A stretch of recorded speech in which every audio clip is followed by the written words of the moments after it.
नमस्कार, the school door classes में बच्चों फिर से आप लोगों का स्वागत है। आज हम जिस पार्ट के एमसीक्यूज करने वाले हैं वह पार्ट का नाम है मेरे सपनों का भारत। यह पार्ट बहुत ही अद्भुत है। क्यों अद्भुत है? क्योंकि यह पार्ट में जो विचार लिखे हैं वो हमारे भारत के राष्ट्रपति मिसाइल मैन के नाम से जो प्रसिद्ध है, ऐसे डॉक्टर एपीजे अब्दुल कलाम के द्वारा लिखा गया एक निबंध है। ठीक है, उस निबंध के माध्यम से हम भारतीयों को अपनी पहचान, हम भारतीयों के सपने, या फिर ये कह सकते हैं डॉक्टर एपीजे अब्दुल कलाम जी के द्वारा जो सपना देखा गया था भारत के लिए, उसका वर्णन किया गया। तो ये पार्ट जरूर आप लोगों को पढ़ना चाहिए। बहुत अच्छा मोटिवेशन भी आप लोगों को मिलेगा इस पार्ट से, क्योंकि इस पार्ट की विशेषता यही है कि जो एपीजे अब्दुल कलाम जी के द्वारा लिखा गया जो पार्ट है, निबंध के रूप में लिखा है। सपना उन्होंने जो देखा था 2020 या 2021 तक कि भारत विकासशील से विकसित देशों की श्रेणी में आ जाएगा। हालांकि अभी भी हम विकासशील हैं, लेकिन फिर भी हम विकासशील से ज्यादा विकसित देश की ओर हम लगातार जा रहे हैं। तो ये सपने जो उन्होंने देखे थे उसका यहाँ पर बहुत ही अद्भुत तरीके से वर्णन किया है। यही निवेदन रहेगा कि आप लोगों को इस पाठ को पढ़ना चाहिए। और यह पाठ आप लोगों की किताब में निबंध के रूप में लिखा गया है। किसके रूप में लिखा गया? निबंध के रूप में लिखा गया है। और इस पाठ के जो लेखक हैं या फिर लिखने वाले हैं डॉक्टर एपीजे अब्दुल कलाम जी के द्वारा, उनको अब्दुल कलाम जी के द्वारा लिखा गया यह पाठ है। उनके बारे में थोड़ी सी विशेषता बता देता हूँ। कई बार आप लोगों का उनका वास्तविक नाम नहीं पूरा पता होता है। एपीजे अब्दुल कलाम हमें पता रहता है, उनका पूरा नाम क्या है तो आप जरूर हमें कमेंट बॉक्स में जरूर करके बताइएगा। ये आप लोगों के लिए क्वेश्चन है। वर्क समझ लीजिए, एक समझ लीजिए कि हम सामान्य सी जानकारी आप लोगों से पूछना चाहते हैं कि किस तरह से कि आप लोगों को डॉक्टर एपीजे अब्दुल कलाम के विषय में आप लोगों को जानकारी प्राप्त है या नहीं। ठीक है, तो आप लोगों के लिए बेसिक प्रश्न है कि डॉक्टर एपीजे अब्दुल कलाम का पूरा नाम बताना है। क्या बताना है? पूरा नाम बताना है आप लोगों को कमेंट बॉक्स में। ठीक है, ये तमिलनाडु के रहने वाले हैं, इनको भारत रत्न दिया गया था। ठीक है, भारत रत्न देश का सर्वोच्च सम्मान जिसे कहा जाता है भारत रत्न, उससे इनको नवाजा गया था। ठीक है, थोड़ा सा रुकिएगा, इंटरप्शन हो रहा है थोड़ा सा क्लास में, मुझे 2 सेकंड दीजिए, 2 सेकंड दीजिए।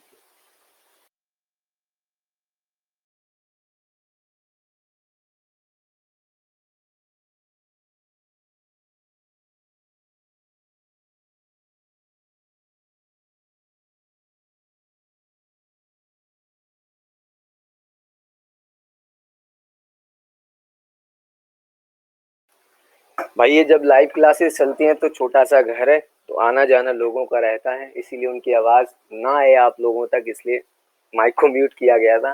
खैर, मैं यहाँ पर बता रहा था भारत रत्न देश का सर्वोच्च जो सम्मान कहा जाता है उससे नवाजा गया था। तमिलनाडु के रहने वाले थे। कौन से राज्य के रहने वाले थे? तो तमिलनाडु राज्य के रहने वाले थे।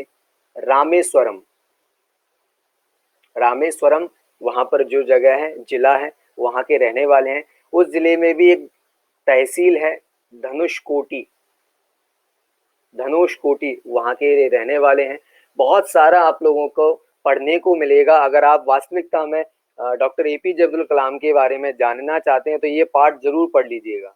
यानी उनके द्वारा लिखी गई जो आत्मकथा है, ऑटोबायोग्राफी है, अगर आप उसको पूरा नहीं पढ़ सकते हैं किन्हीं कारणवश, अगर आप वास्तविकता में संक्षिप्त रूप में पढ़ना चाहते हो तो मकरंद का जो 11वां पार्ट है मेरे सपनों का भारत, उस चीज को पढ़ लीजिए तो आप डॉक्टर एपीजे अब्दुल कलाम के विचारों से वाकिफ हो जाओगे, उनसे रूबरू हो जाओगे।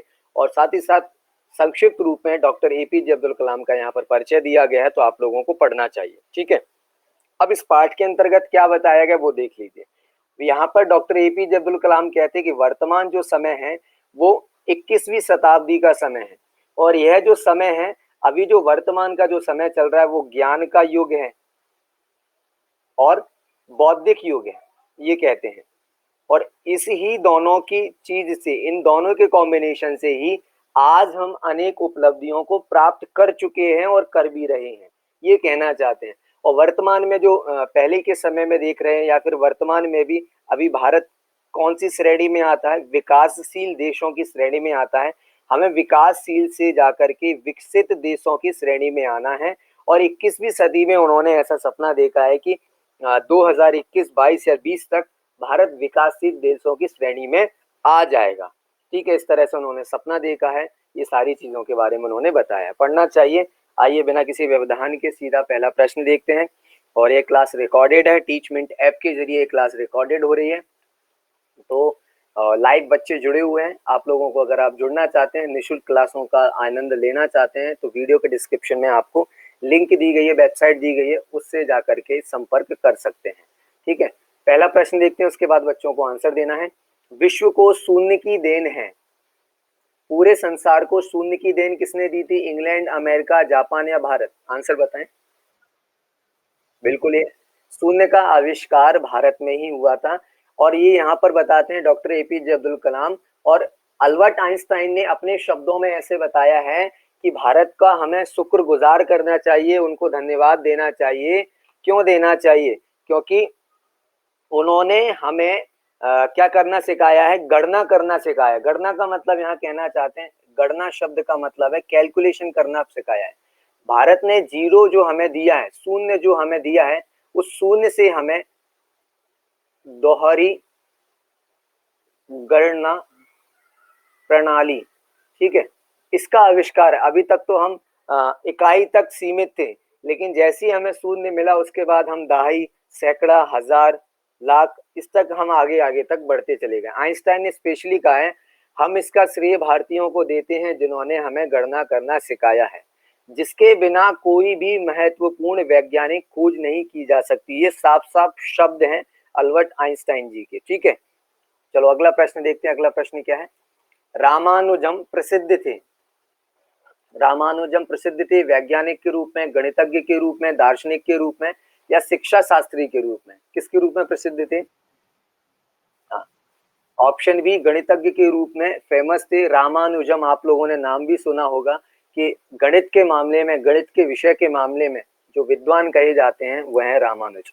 अगला प्रश्न देखो, भारत ने आविष्कार किया दशमलव, कंप्यूटर, शिक्षा प्रणाली या मिसाइल प्रणाली? क्या चीज? हाँ, ऑप्शन ए, दशमलव प्रणाली का उन्होंने आविष्कार किया था। ठीक है, ये कहना चाहते हैं कि जीरो का तो हमने, शून्य का आविष्कार तो किया ही किया था।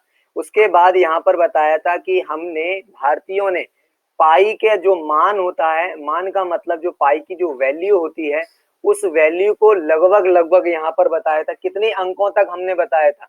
पाई की वैल्यू आप लोगों को भी पता होगा, 3.14 जो पाई की वैल्यू होती है। ठीक है, तो इसके कहाँ तक हम लोगों ने बताया था कि दशमलव के 4 अंकों तक इसका शुद्ध मान यानी शुद्ध इसकी वैल्यू बताई थी।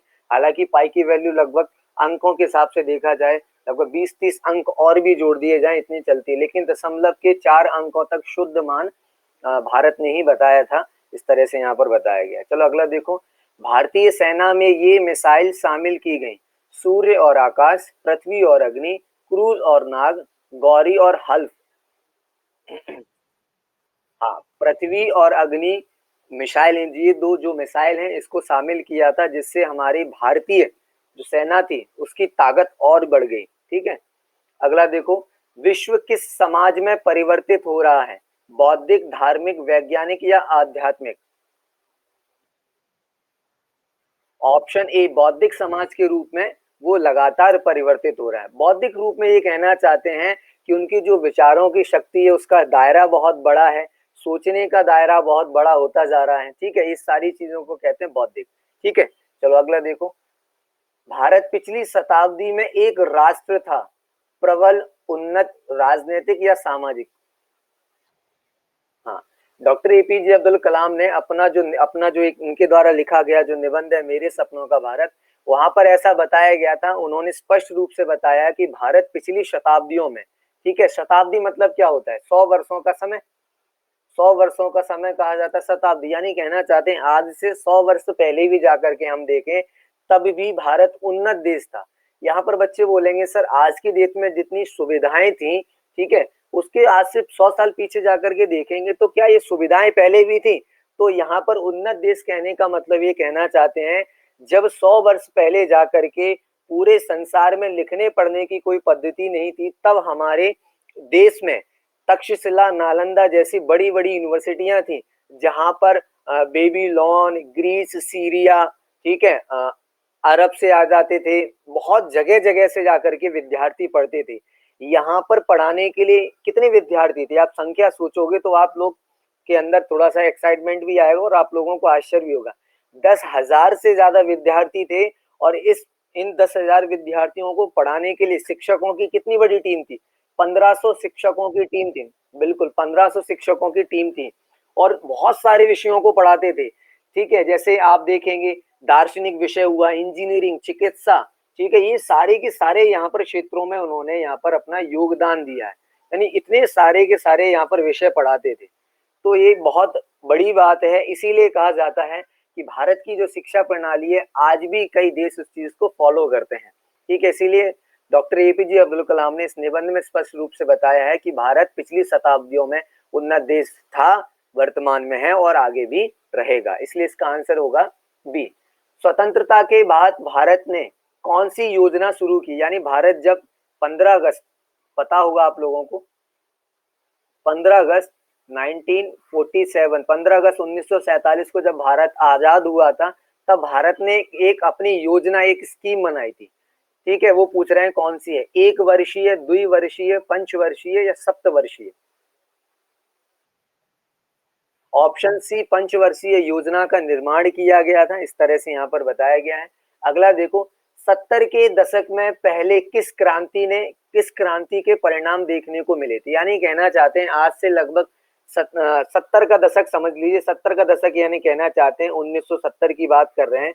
1970 के जब जब समय था, जब भारत देश आजाद हो चुका था, पंचवर्षीय योजनाएं चाल लागू भी हो चुकी थी, कई प्रकार की समस्याओं को भारत फेस कर रहा था। तब ये कहना चाहते हैं तब रेवोल्यूशन कौन सा, सबसे पहले रेवोल्यूशन का कौन सा परिणाम देखने को मिला था, तो नील क्रांति, हरित क्रांति, श्वेत क्रांति, या फिर ये पूछना चाहते हैं आप लोगों को उपयुक्त सभी, कौन सी क्रांति के परिणाम देखने को मिले थे।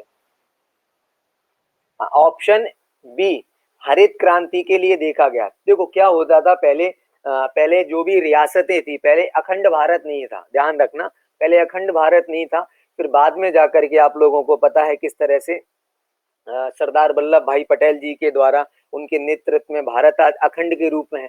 पहले अलग अलग राज्यों की अलग अलग रियासतें थी, अलग अलग उनकी सेना थी, अलग अलग उनके नियम थे, अलग अलग उनके कायदे थे, सारी की सारी चीजें थी। फिर लोग क्या करते थे, मान के चलो हमारे मध्य प्रदेश में अगर गेहूं का उत्पादन ज्यादा है, सरसों का ज्यादा उत्पादन है, या फिर कह सकते हैं यहाँ पर आप लोगों की अनेक अनेक प्रकार की फसलों का उत्पादन है, तो यहाँ पर ऐसा होता था कि एक राज्य, एक रियासत, आज मैं राज्य का प्रयोग कर रहा हूँ, राज्य को उठा करके देखा जाए, एक रियासत दूसरे रियासत में अपनी चीजों को क्या बोलते हैं, आयात, इंपोर्ट एक्सपोर्ट नहीं करती थी, जिसके कारण बहुत सारी समस्याओं का सामना करना पड़ा। आप लोगों को पता होगा कि हमारे जो प्रधानमंत्री रहे हैं पंडित लाल बहादुर शास्त्री जी, उन्होंने भी हरित क्रांति पर जोर दिया था। आप लोगों को पता है उन्होंने किस तरह से यहाँ पर लोगों के पास पर्याप्त भोजन नहीं था, और भोजन ना होने का रीजन ये था कि हर एक राज्य में अपनी खुद की स्पेशल फसल होती है, तो एक दूसरे से जब तक इंपोर्ट एक्सपोर्ट नहीं करेंगे तब तक ये काम नहीं बनेगा। आप लोगों को पता होगा कि उन्होंने स्पष्ट रूप से एक अनाउंस भी किया था कि हमें सप्ताह में कम से कम एक बार उपवास भी करना चाहिए। और उनकी जब आप इतिहास पढ़ना, दरअसल क्या है, आप लोग इतिहास में इंटरेस्ट नहीं लेते हो, लेना चाहिए इंटरेस्ट, क्योंकि बहुत सारी चीजें, जब देखो एक नॉर्मल सी बात बता रहे हैं, जब हमारे और आपस की बात होती है, किसी तीसरा व्यक्ति की जब हम बात करते हैं तो उसकी लाइफ में इंटरफेयर करते हैं और खुद जानना चाहते हैं, तो ऐसी समझ लीजिए कि हम उनके बारे में जानना है, क्यूरियोसिटी होनी चाहिए, जिज्ञासा होनी चाहिए आप लोगों को। तो उन्होंने पता है खुद उनके, जब आप देखना, बहुत डॉक्यूमेंट्री बनी है, यूट्यूब पर जाकर के देखोगे तो आप देख लेना, मैंने देखी, मैं इसको बता रहा हूँ आप लोगों को कि किस तरह से उन्होंने अपने परिवार को बताया था कि उनका परिवार एक दिन, हफ्ते में एक दिन क्या करता था, उपवास करते थे। ठीक है, उपवास करने से क्या फायदा हुआ कि जितना जो भोजन बचता था कि बाकी लोगों के लिए काम में आ जाता था। ठीक है, इस तरह से फिर उन्होंने भी प्रधानमंत्री जो निवास कहा जाता है, तो उस निवास पर उन्होंने खेती का कार्य भी किया था। तो सबसे पहले 1970 यानी कह सकते हैं 70 के दशक में जो पहली क्रांति के जो परिणाम देखने को मिले थे, वो हरित क्रांति, ग्रीन रेवोल्यूशन के बारे में आपकी किताब में भी है, एसएसटी में भी है, आपने काफी पढ़ा होगा। तो यही वहां पर बात कर रहे हैं डॉक्टर एपीजे अब्दुल कलाम अपने निबंध में। अगला प्रश्न देखो, 21वीं सदी किस युग से संबंधित है, वर्तमान में 21st सेंचुरी जो चल रही है वो कौन सी युग से संबंधित है? राष्ट्रीय युग, राजनीतिक युग, बौद्धिक युग, ये सामाजिक, इसको घुमा करके प्रश्न पूछा है। हाँ, ऑप्शन सी बौद्धिक युग, ये इसका आंसर सही होगा। ठीक है। सूर्य सिद्धांत में भास्कराचार्य ने किसके नियम को पहचाना? बल का नियम, गुरुत्वाकर्षण का नियम, शून्य का नियम, या फिर न्यूटन का नियम? कौन सा नियम पहचाना था? हाँ, ग्रेविटी। हाँ, ग्रेविटी फोर्स जिसको कह सकते हो आप लोग, कि ग्रेविटी फोर्स के नियम को सबसे पहले बताया था। ठीक है, ऑप्शन बी।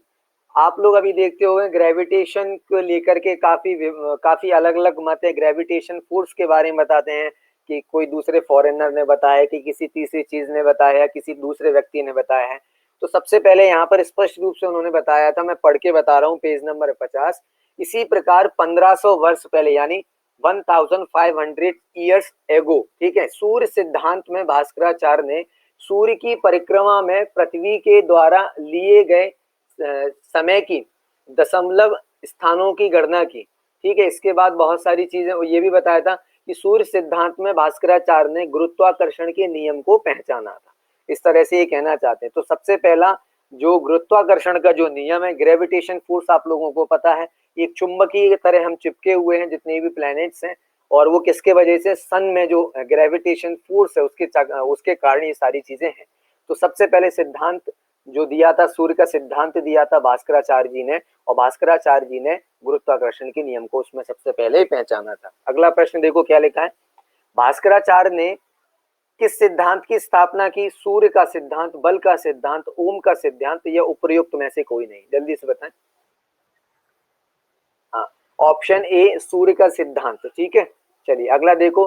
शल्य चिकित्सा के प्रवर्तक कौन माने जाते हैं? शल्य चिकित्सा, जल्दी से बताएं। ऑप्शन सी सुश्रुत, बिल्कुल सही है। शल्य चिकित्सा के जो कहे जाते हैं, सुश्रुत कहे जाते हैं। ठीक है, अगला प्रश्न देखो। ऑपरेशन फ्लड से तात्पर्य क्या है? ऑपरेशन फ्लड से क्या तात्पर्य है? दूध उत्पादन, मत्स्य उत्पादन, मत्स्य का मतलब होता है मछली, फसल उत्पादन, फल उत्पादन, जल्दी से बताएं। हाँ, ऑप्शन ए दूध का उत्पादन। ऑपरेशन एक फ्लैट चला था 1970 के बाद। एक और हमारे सामने बहुत बड़ी चीजों को चुनौती आई थी कि दूध के उत्पादन पर सबसे ज्यादा जोर दिया गया था, क्योंकि उस समय जो हमारा जो पहले समय था वो सबसे ज्यादा वो डिपेंडेंट था, किसानों का समय था, रूरल एरिया थे। तो वहां पर जो पशुधन जो कहा जाता है, पशुओं की संख्या सबसे ज्यादा थी, जिसके कारण क्या थे, लोगों के पास कोई व्यवसाय नहीं था।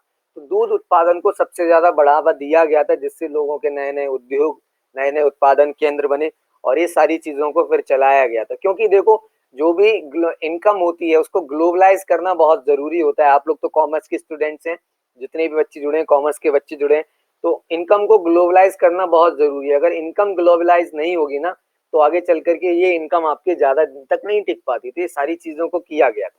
ठीक है, अगला प्रश्न देखते हैं भाई क्या लिखा है। किस विद्वान ने वृत्त की परिधि, वृत्त की परिधि का मतलब होता है एरिया ऑफ सर्कल, फिर रेडियस ऑफ सर्कल, ठीक है, रेडियस आर बना, आप लोगों को पता होगा, रेडियस ऑफ सर्कल, परिधि और व्यास, ठीक है, के अनुपात को पाई के रूप में परिभाषित किया था। आप लोगों को पता होगा पाई की वैल्यू बताई थी, क्या बताई थी? 22/7, जिसको एक वैल्यू दी थी 3.14, ठीक है, 3.14 दी गई थी। तो इसका जो रेडियस बताया था, रेडियस आप लोगों को पता है ये सर्किल होता है, ये सेंटर पॉइंट है, इसको जो कहा जाता है वो रेडियस कहा जाता है। रेडियस निकालना सभी लोगों को आता होगा। ठीक है, हालांकि आप लोग कॉमर्स के हैं, फिर भी आप लोगों को ये सारी चीजें आती होंगी। ठीक है, तो ये पूछना चाहते हैं, तो पाई के रूप में सबसे पहले परिभाषित किसने किया था? जल्दी से बताएं। ऑप्शन ए आर्यभट्ट ने इसको परिभाषित किया था। ठीक है, ये कहना चाहते हैं।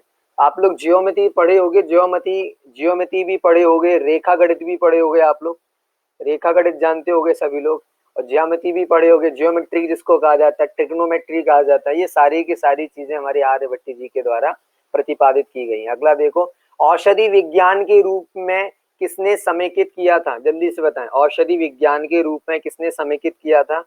बताएं, किसने? ऑप्शन सी जीवक जी ने। ठीक है, ऑप्शन सी जीवक जी ने क्या किया था? औषधि विज्ञान के औषधि विज्ञान के क्षेत्र में एक समेकित का कार्य किया था कि उन्होंने औषधियों के बारे में विशेष ज्ञान दी थी। शिक्षा के क्षेत्र में प्रसिद्ध आचार्य कौन है? कौटिल्य, पाणिनि, पतंजलि या उपर्युक्त सभी? जल्दी से बताएं। हाँ, ऑप्शन डी सही है। कौटिल्य भी है, पाणिनि भी है, ठीक है, और पतंजलि भी है। तीनों के तीनों जो आचार्य हैं वो शिक्षा के क्षेत्र में प्रसिद्ध हैं। चलो अगला देखते हैं प्रश्न। हम इसका श्रेय भारतीयों को देते हैं, यह किसने कहा? अल्बर्ट आइंस्टाइन ने, अल्बर्ट डिसूजा ने, अल्बर्ट मार्कोनी ने या सीवी रमन ने? हाँ बिल्कुल सही है यह कथन। जब भारत ने शून्य का आविष्कार किया था तब भारत को श्रेय देने का, उसको क्रेडिट देने के लिए इस तरह से उन्होंने कहा था कथन। ठीक है, अगला प्रश्न देखो। मिसाइल मैन के नाम से नाम से जाने जाते हैं? मिसाइल मैन के नाम से जाने जाते हैं सीवी रमन, ठीक है, ये नहीं आएगा, ये इसको गलत टाइप हो गया है। के एन कृष्णन, विक्रम साराभाई, एपीजे अब्दुल कलाम? बिल्कुल सही है, इसका आंसर आप लोगों का सही है। Doctor APJ Abdul Kalam missile man के नाम से जाने जाते। क्यों जाने जाते हैं? क्योंकि इन्होंने मिसाइल का आविष्कार तो हालांकि बहुत पहले हो चुका था, लेकिन भारत को मिसाइल की शक्ति प्रदान करने के लिए भारत भी अब मिसाइल बना सकता है, खुद की स्वदेशी मिसाइल बना सकता है। ऐसी शक्ति प्रदान करने का क्रेडिट किसको मिला था? वो मिला था डॉक्टर एपीजे अब्दुल कलाम को। और डॉक्टर एपीजे अब्दुल कलाम ने कौन कौन सी मिसाइलें बनाई थी? दो, जो हमारे इंडियन फोर्स में गई हैं, भारतीय सेना में गई थी, अग्नि और पृथ्वी। ठीक है, इस तरह से। अगला देखो, अग्नि एवं पृथ्वी, ये लो प्रश्न भी आ गया। अग्नि एवं पृथ्वी मिसाइल का आविष्कार किया डॉक्टर सीवी रमन ने, के एन कृष्णन ने, अब यहाँ पर ने आना चाहिए, ठीक है, एपीजे अब्दुल कलाम ने या विक्रम साराभाई ने? ऑप्शन सी सही है इसका। डॉक्टर एपीजे अब्दुल कलाम ने अग्नि और पृथ्वी मिसाइल का आविष्कार किया। भारत के सर्वोच्च राष्ट्रपति पद पर आसीन थे। ठीक है, भारत का सबसे बड़ा जो पद कहा जाता है वो राष्ट्रपति का पद होता है। आप लोगों को पता है भारत का सबसे पहला प्रथम नागरिक, सर्वप्रथम नागरिक किसको कहा जाता है? भारत का सर्वप्रथम। अरे नहीं भाई, एक नॉर्मल प्रश्न है आप लोगों का, ठीक है। सर्वप्रथम नागरिक, भारत का प्रथम नागरिक बोलो या सर्वप्रथम नागरिक किसको कहा जाता है? उसे राष्ट्रपति को कहते हैं। अब उस समय जो भी राष्ट्रपति रहेंगे वो भारत के सबसे पहले नागरिक कहे जाते हैं। ठीक है, ऐसे स्टेट यानी राज्य का, ये तो पूरे भारत की हुई, ऐसी राज्य का सबसे पहला नागरिक कौन का कहा जाता है? वो उनको कहा जाता है गवर्नर को, यानी राज्यपाल को कहा जाता है। ये आप लोगों को बेसिक जानकारी बता रहा हूँ, ठीक है। चलो, डॉक्टर एपीजे अब्दुल कलाम थे, राष्ट्रपति के पद पर आसीन थे, ठीक है। और इनको कौन सा सम्मान मिला था? हालांकि मैंने प्रश्न ऐड नहीं किया, स्टार्टिंग मैंने बता दिया था। इनको सम्मान मिला था, भारत का सर्वोच्च सम्मान कहा जाता भारत रत्न, ठीक है। अगला प्रश्न देखते हैं। निम्नलिखित रिक्त स्थानों की पूर्ति दिए गए विकल्पों के आधार पर करनी है। भारत पिछली शताब्दी में एक राष्ट्र था, प्रबल या फिर उन्नत? हाँ, आंसर सही है, उन्नत राष्ट्र था। भारत ने डैश डैश का आविष्कार किया, गुरुत्वाकर्षण या फिर शून्य? हाँ, अब देखो बच्चे बोलेंगे सर गुरुत्वाकर्षण का भी तो नियम दिया था ना भास्कराचार्य जी ने। अब सर ये दोनों ही ऑप्शन गलत है भाई, नहीं, सिद्धांत दिया था भास्कराचार्य जी ने, आविष्कार किया था शून्य का। ठीक है, समझ में आ रहा है कि नहीं आ रहा? चलो अगला देखते हैं। 21वीं सदी डैश डैश से संबंधित है, बौद्धिक युग या फिर धार्मिक युग? बिल्कुल, बौद्धिक युग से संबंधित है। अगला प्रश्न देखो। स्वतंत्रता के बाद भारत ने डैश डैश शुरू की, पंचवर्षीय योजना या राजनीतिक योजना? हाँ, पंचवर्षीय योजना का आयोजन किया गया था, प्रारंभ किया था। 70 के दशक में पहले डैश डैश क्रांति के परिणाम देखने को मिले, समग्र या फिर हरित? हरित क्रांति के सबसे पहले परिणाम देखने को मिले थे। चलिए भैया, आप, अरे भैया माइक म्यूट कर लो, जो कुछ नहीं लेना है तो मत लो, ठीक है। चले, कोई बात नहीं, कोई बात नहीं। इधर देख लो, सत्य सत्य कथन को पहचानना है, जो हुआ सो हुआ, ज्यादा दिमाग पे लोड नहीं लेना है। लाइव क्लास चल रही है, जाने दो, सामने वाला भी देखेगा तो थोड़ा वो भी एंजॉय हो जाएगा। चलो अगला देखते हैं प्रश्न क्या है। मेरे सपनों का भारत निबंध के लेखक पंडित नेहरू हैं। यह कथन कैसा है? असत्य, ठीक है। चलिए, और आप लोग भी जितने भी क्लास में बच्चे बैठे हैं, आप लोग भी जब ये यूट्यूब पर वीडियो जाएगी या फिर जिस भी प्लेटफॉर्म पर वीडियो जाएगी तो वहां पर कमेंट बॉक्स में आप लोगों को बताना है डॉक्टर एपीजे अब्दुल कलाम का पूरा नाम। ठीक है, जो बताएगा उसको हम यहाँ पे सरप्राइज देंगे। अब वो सरप्राइज अच्छा होगा आप लोगों को, मतलब गिफ्ट टाइप का कुछ ना कुछ दिया जाएगा। ठीक है, स्टार्टिंग के जो 5 सबसे पहले जो कमेंट करेगा ना, उन्हें हम अपनी तरफ से कुछ ना कुछ गिफ्ट या कुछ ना कुछ सरप्राइज जरूर देंगे। ठीक है, हमें अपने उल्लेखनीय उपलब्धियों पर गर्व होना चाहिए। यहाँ पर ये कहना चाहते हैं कि जो ये निबंध है ना, मेरे सपनों का जो भारत निबंध है, उसमें जो जो उपलब्धियां हम भारतीयों की हैं, ठीक है, उस पर हमें गर्व करना चाहिए। ठीक है, प्राउड करना चाहिए। यह यह कथन सत्य है, बिल्कुल करना चाहिए भाई। अगला प्रश्न देखो, भारतीय सेना में पृथ्वी और अग्नि को शामिल किया गया, यह कथन भी सत्य है। अब यहाँ पर प्रश्न पूछ ले, ये पृथ्वी और अग्नि है क्या चीज, तो क्या आंसर बताएंगे? मिसाइल है। ठीक है, बिल्कुल सही है। परमाणु ऊर्जा उत्पत्ति तथा अस्त्र विकास में हमारी उपलब्धियां विकसित विश्व के मुकाबले की नहीं है। इसको थोड़ा सा ध्यान से सुनना। अरे भैया, ये बिल्कुल कथन असत्य है। यहाँ पर हमारी जो परमाणु ऊर्जा की बात हो या फिर अस्त्र शस्त्र की बात हो, जितने भी विकसित देश हैं उनके मुकाबले की है भाई। और यहाँ पर कह रहे हैं मुकाबले की नहीं है, बल्कि ये निगेटिव पूछा गया है, बल्कि हम पॉजिटिव है। पॉजिटिव का मतलब ये कहना है, कोरोना पॉजिटिव नहीं, मतलब ये कहना चाहते हैं कि परमाणु ऊर्जा की बात हो या फिर कोई सी भी ऊर्जा की अस्त्र शस्त्र की बात हो, हमारी जो शक्ति है विश्व के मुकाबले की है, ये ध्यान रखना।